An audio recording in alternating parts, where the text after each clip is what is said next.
Good afternoon. Welcome to another meditation. My name is Tashane Hinds, and the title of my meditation is Put Yourself Out There. Now, this is a hard meditation for me because it is something that I haven't quite gotten a grasp of, but I believe the Lord wants me to share this.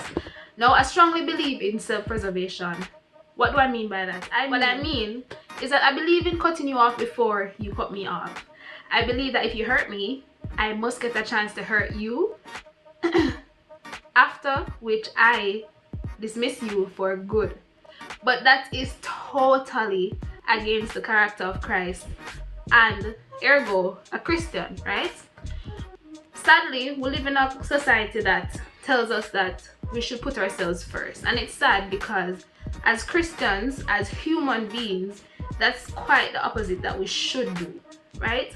And it makes sense sometimes to put yourselves first because you have some persons who take advantage of your kindness, take advantage of what you have to offer, the love or the care, whatever it is that you have to offer, and they cast it away. It's like casting pearls before swines, right? However, we are expected to push through that pain, push through the ingratitude, and do what God has called you to do, And I'm not saying, as I said before, I've not been able to fully employ this in my life yet. However, I'm attempting it, and I'm in the process of constantly checking myself so that I can do this, right? It is what God has required me to do, so I must do it. I have to do it. I have to ensure that I put myself out there. All right? For examples in the Bible, I don't even have to go far. Like, Jesus is the example. He was betrayed by his friend.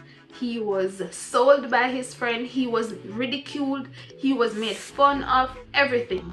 However, he decidedly went on that cross because he knew that it was the will of God. And it's the same thing that is expected of us today, in this day and age, that despite the things that we go through, despite whatever it is that we feel that people, or despite whatever it is that persons have done to us, we are expected to lay our lives down.